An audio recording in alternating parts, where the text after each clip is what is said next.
Class is now in session. I am Professor Hockey, and today we'll be discussing some of the Sharks prospects from around the different leagues in the world. Now, of course, many of the hockey leagues in the world have come to an abrupt end, and so this is a decent time to actually look at how some of these Sharks prospects have performed thus far this season.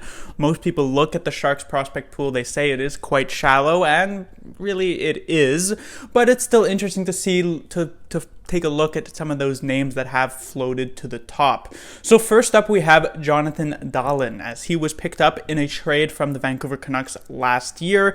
He was in the AHL. It didn't particularly work out. He ended up going back to Sweden. He now has 51 games played with 36 goals, 41 assists, and 77 points, which is good for second in the entire league that he does play in. However, an asterisk must go there, as he is not playing in the top Swedish league, but instead the second Swedish league. So I guess a good comparison would be the AHL of Sweden. So this isn't necessarily super encouraging numbers. It doesn't mean he's going to have some sort of massive impact in the NHL, but when you are in this type of secondary league, it's always good to be at least near the top of that. So we'll see if Dahlan does end up coming back to the AHL next season. Does he move up to the top Swedish league, or what exactly happens? But a good season for him nonetheless. Next is the first of the three big Sharks prospects forward-wise coming into this past season, I should say. Sascha Shaw was one of them. He had been quite impressive with the Ottawa 67s in the previous year. He was quite good for the United States in the World Juniors, but he didn't have a particularly strong training camp. He was mostly invisible in the preseason, and in the AHL, he didn't start off particularly well, but he really did bring it back as we went later on in the AHL season. 42 games played with 11 goals, 16 assists for 27 points. It obviously must be pointed out that the Barracuda are among the worst teams in the AHL this year. They find themselves last place in terms of points, right near the bottom of the league in terms of points percentage. So 27 points in those 42 games is certainly not bad. Next would be the second of those three forwards, Ivan Chekovich. He had a lot of hype going into the season, from myself in particular. He had been very impressive in the QMJHL with Baie-Comeau. He was quite good for the Sharks whenever he had those short stints in the AHL and in the preseason. But at the start of this season in the training camp and this year's preseason, he was actually pretty bad, all things considered. He ended up starting the year in the AHL, and it hasn't been going particularly well there. 42 games played, only 4 goals and 8 assists for 12 points. So even saying that the Barracuda aren't a very good team, Chekovich has not really been a big part of that. So we'll see if he's able to improve as going into the following year. Can he get back to that level he was at last year? And finally, Hakeem Blake, maybe the highest sort of marks for these three forwards. He was very, very impressive with the Portland Winterhawks of the WHL last season. However, he was, of course, an overager in that league, so it's always hard to evaluate how they perform. But this season in the AHL, Blichfeld has been pretty good. 44 games played, 16 goals and 16 assists for 32 points. He actually got a couple of games in the NHL with the San Jose Sharks. He wasn't particularly impressive. He wasn't really doing much of anything, but it's always good that you have been sort of judged to be good enough to be given a chance in the NHL, which of course does raise some hopes for how it could possibly go into the following year. Next, we'll be talking about John Leonard, as he is playing college hockey with UMass, the former team of current Sharks player Mario Ferraro just a couple years back. Now, it should be mentioned that even though Leonard does have very, very good stats, 33 games played with 27 goals, 10 assists, and 37 points, and the fact that he is a finalist for the Hobey Baker Award, which is college hockey's best hockey player, of course.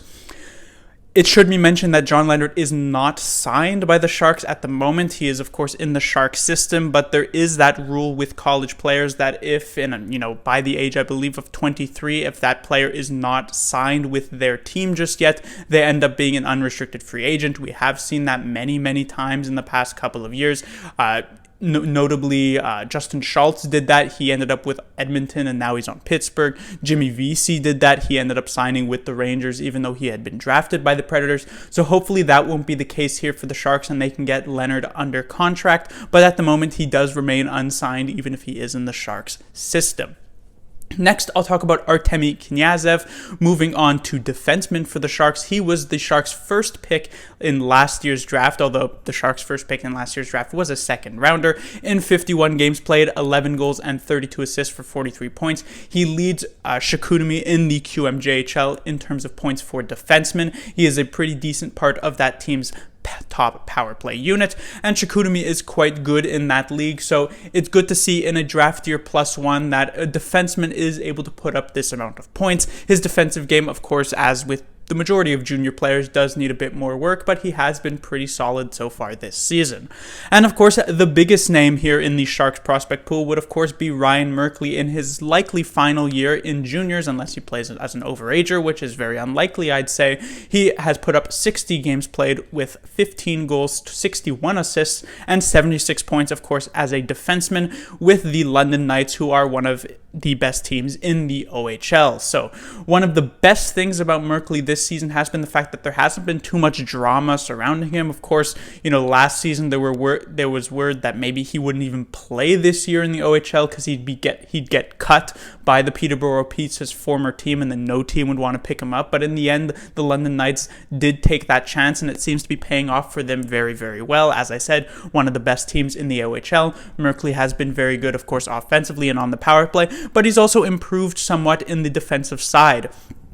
Of course, the bad news ended up being that Ryan Merkley did still not end up making it to the World Juniors team with Canada, even though he was, of course, still eligible. He was 19 years of age, so he was, what most of the time they are looking for. And, of course, the coach for Team Canada was Dale Hunter, who is also the coach for Merkley's team, the London Knights. So clearly, he didn't necessarily see something in Merkley that would make him think that he should be a part of Team Canada's World Juniors team. And so that would be a bit of a detractor, but still, it looks pretty good on paper for Merkley. We'll see if he should be an AHL regular next season. We'll see if he can actually make that NHL jump, considering Brendan Dillon is gone, and maybe there is a potential spot for Merkley in the top 6 for the Sharks. And finally, a goaltending prospect, Josef Koronar. He was, there was hope for him after his past season. Of course, the Barracuda were pretty good last year, at least in the regular season, and Koronar was a decent part of that, made it to the AHL All-Star game. This season, however, has not been nearly as successful for Koronar. 33 games played, 12 wins, only 3.11 GAA and a .891 save percentage. So the stats certainly don't favor. I do not really watch the Barracuda, so I don't necessarily know if the fact that the Barracuda are a bad team is because of Koronar or it's because of other factors and Koronar is sort of just suffering because of that. But the fact of the matter is that the stats certainly do not look particularly good. And, when you take a look at the Sharks' goaltending this season as well, and while it's been better as of late, it also hasn't been good as a whole. So we'll see if there's anything down in the pipeline for the Sharks. Koronar looked to potentially be that diamond there. But maybe that ended up being some bit of false hope, I guess you could say. But that will do it for this. There are more Sharks prospects that I didn't actually get to talk about, as there was not necessarily a lot of room on the whiteboard. Players like Hel Begawats in the AHL, Maxim Latunov in the AHL. There was another goaltending prospect I was thinking about covering, Zachary Aimant in the QMJHL. But I think I covered a lot of the main Sharks prospects here, and so while the future might not be super bright for the Sharks in this prospect pool, there are potentially a few hidden gems here, the likes of Ryan Merkley, Dahlan potentially, and John Leonard. Class dismissed.